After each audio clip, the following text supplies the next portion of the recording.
Следи от убийството на сливенския милионер водят до Цветанов, Картофа и Богата. Трупът на кредитния милионер Деян Добрев е намерен обезобразен от бой на 24 април 1994 в гората край село Бероново, Сунгуруарска община. След 4 месеца на 27 август, са застреляни публично в ямболската дискотека Диана, бурческият бос Тодор Боев Картофа и дясната му ръка Стойко Шаламанов Богата. Само 22 дни по-късно главният свидетел за Бероновското убийство Христин Хаджиколев ликвидира демонстративно Петко Стоянов каратиста, който поръчва Добрев да бъде пребит. Каратиста плаща с живота си за това, че притиска Хаджиколев да оттегли показанията си срещу него и да заяви, че Картофа и Богата са умъртвили сливенския богатъж, когато главният свидетел и обвиняемият по делото, Добрев, водят злополучните преговори. Боев и Шаламанов вече са мъртви, те не губят нищо, ако вината се прехвърли на гърба им. Седмица преди да издъхнат под куршумите в дискотека Диана, доцентът по право Цветан Цветанов посещава Ямбол, за да се срещне и да разговаря с тях. 3 дни след екзекуцията на двамата му събеседници доцент Цветанов също пада мъртъв на столичната улица Юрий Гагарин. В убийството на Картофа и Богата е уличен техният съгражданин Борислав Славчев. Самият той умира от токов удар в Старозагорския затвор, докато според официалната версия сваля електрическа крушка. Никой тогава не хваща вяра, че е станала трудова злополука. Изглежда, обърках сметките на някои хора, казва Борислав на майка си на свиждане в Зандана 2 часа преди да умре. Малцина вярват и на показанията, които убиецът дава приживе, че премахнал Картофа и Богата след свада за старинна статуетка, а също и по подозрение, че Шаламанов изнасилил любимата му жена. Заради разстрела на каратиста Христин Хаджиколев е осъден снизходително на 3 години условно. Само 5 месеца по-късно на излизане от ямболски бар той застрелва с неясни мотиви и бившия републикански шампион по акробатика Георги Костова Кробата. Така главният свидетел по дело Добрев става двоен убиец, а после изчезва безследно, вероятно в чужбина. Равносметката, няколко трупа и един безследно изчезнал свидетел прикриват истината за гибелта на 31-годишния президент на Аргентум Холдинг, Деян Добрев, известен повече като сливенския кредитен милионер. Койниците, Най-скандалната версия за смъртта на президента на Аргентум Холдинг е национално предателство. Това изнася пред Труд, далечен роднина на убития. Това той прави при уговорката за пълна анонимност, за да не го стигне дългата ръка, броила много пари на наемните убийци. Деян споделил с него приживе как от гол като пушка затворник се преродил в богатъж. Дни преди инквизиторите да го захвърлят по-лужив от бой край пътя при село Бероново, той предрекал пред своя близък, че ще плати за бизнес кариерата с живота си. В смутната 1989 подполковник от военното контраразузнаване продал изгодно информация, свързана с националната ни сигурност, пояснява осведоменият роднина. Посредник на спецуслугата става Добрев. Той е препоръчан от политически затворник, с когото търкали заедно на ровете в началото на 1987. Замяна на нея подполковникът лично го свързва с влиятелни банкери и го внедря в едрия бизнес, уреждайки му кредити. С тленните останки на Добрев потъват в земята шпионските биографии на политици, бизнесмени и банкери, коментира източникът на Труд. Според него един от тях или всички те са платили на наемните убийци. Богатствата на прочутия сливенчанин са само легенда. Когато след смъртта на Добрев отварят банковите му сметки, става ясно, че в тях няма нито пари, нито движение на оборотни средства. От изтеглените за година и половина 54 милиона стари лева, тогава на 2 милиона долара, няма и следа. Не е изключено нарученият за милионер да е само помпа за изтегляне от банките на пари, предназначени за чужди финансови машинации. Арес, консилиори и болсир се водят на жена му и сестра му. Единствената голяма сделка на Добрев е покупката на лимонадената фабрика, Сезони, за 102 милиона стари лева. Тя обаче остава незавършена, защото трябва да бъде заплатена в кеш в деня на убийството. Най-много амбиции Добрев влага в назначението на 25 работници в Сезони, които фирмата обучила за работа на поточната линия за безалкохолни напитки. Но месец по-късно работодателят ги освобождава без обяснение. Вероятно няма пари за заплати. По същото време той ипотекира дори мандрата на жена си в село Желю воевода и птицефермата, с която двамата прохождат в бизнеса. На практика мандрата и птицефермата са единствените източници на доходи за разгулния му живот. Шефката на сливенския клон на ДСК Добринка Ранчева е арестувана след убийството на кредитния милионер по обвинение, че му отпуснала на 3 пъти по 5 милиона стари лева кредити. Примерът ти е последван от 3 сливенски банки – Биохим, Агробизнес банк и Първа източна международна. Заемите си Добрев гарантирал с няколко хиляди водни помпи, които в последствие се оказват спорна собственост. Малко преди да умре, той е притеснен финансово. Чака кредит от Софийска банка с протекциите на влиятелни хора, ако се вярва на изявлението на баща му, ако не бяха убили Деян, на 28 и той трябваше да получи толкова пари, че да стане най-богатият човек на Балканския полуостров. Как ще стане най-богатият човек на Балканския полуостров при положение, че няма абсолютно никакъв бизнес? Този човек има само кредити, необезпечени кредити, които е вземал като дава в залог някакви водни помпи, които се оказват със спорна собственост. Този човек е взел 5 милиона лева кредити, които тогава се равняваха на 2 милиона долара. Няма абсолютно никакъв бизнес. Как е възможно човек, който има само кредити, да стане най-богатият човек на Балканския полуостров? Той са супер глупости. Той на малко дете да го кажеш, то няма да ти повярва детето. Не можеш да го излъжеш. Няма как човек задлъжнял без никакъв бизнес, задлъжнял 2 милиона долара, той дете се вика да стане най-богатият човек на Балканския полуостров. Той са някакви супер измишлотини, който само български мозък, болен български мозък може да вярва в тях. Деян Добрев се радва на охолен живот не повече от 3 години.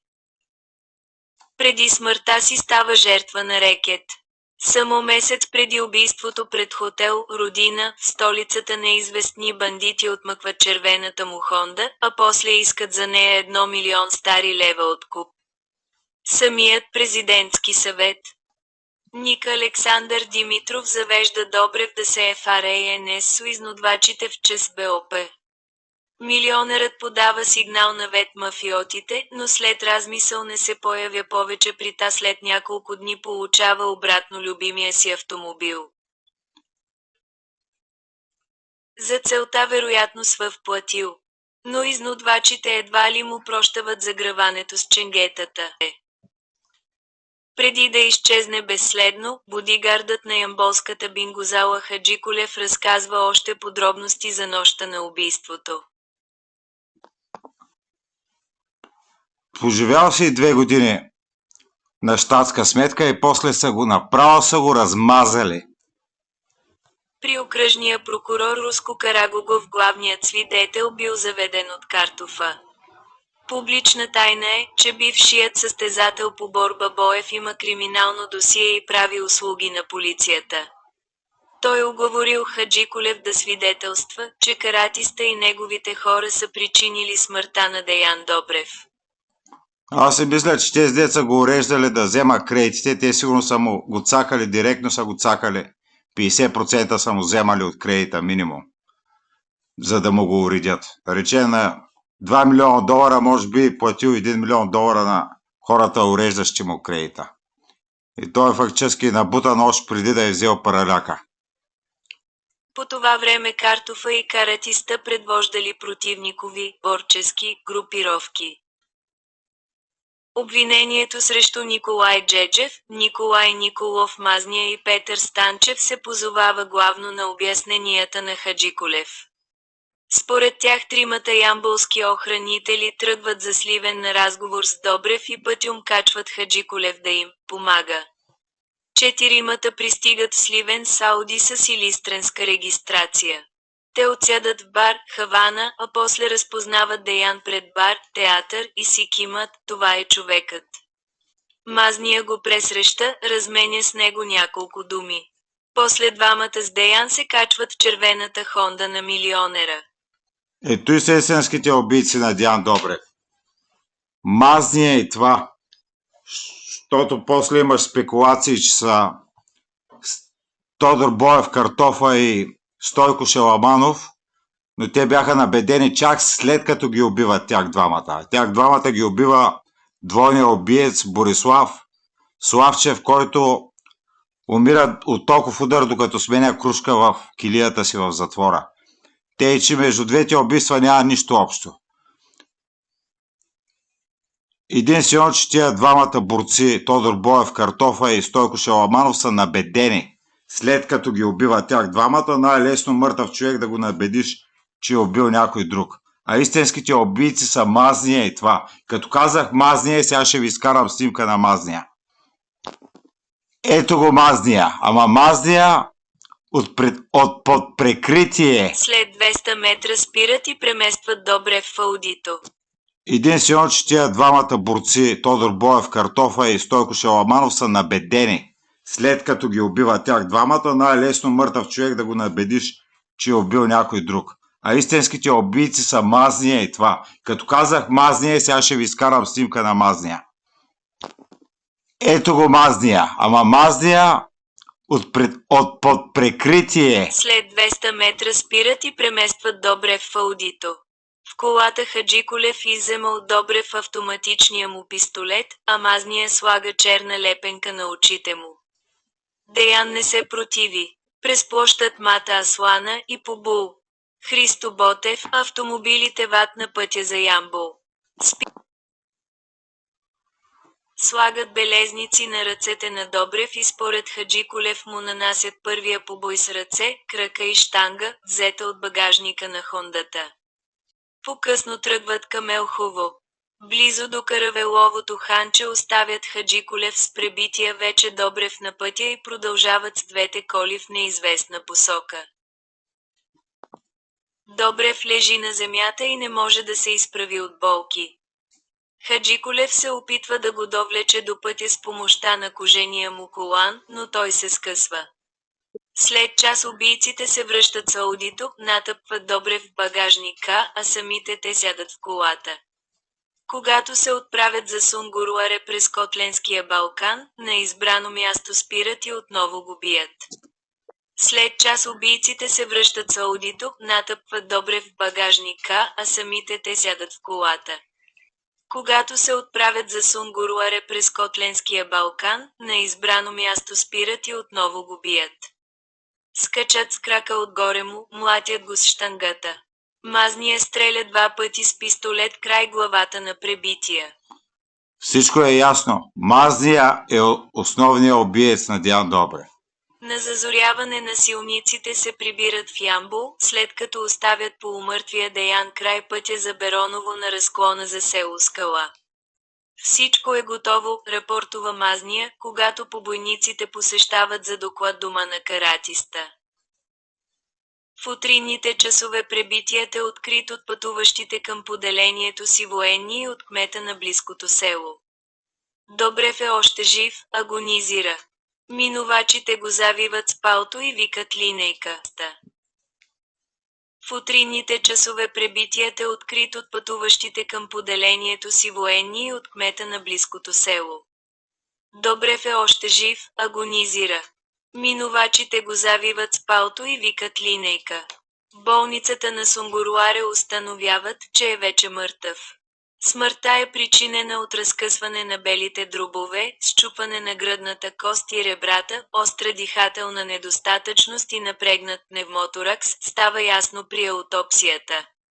Каратиста е поръчител, а мазния е то с другия са биячите, които са смазали от бой сливенския кредитен милионер. Той е бил един от първите големи кредитни милионери в България, зато и ви го пускам. Да си го припомним. Диан Добрев от Сливен, бивш пандисчия и настоящ мъртвец. Хондата е намерена изгорена и блъсната във водоем недалеч от лобното му място.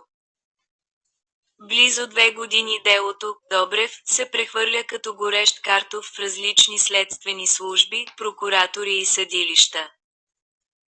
От 26 декември 1995 главният свидетел на обвинението Христин Хаджиколев е в неизвестност и е обявен за национално издирване.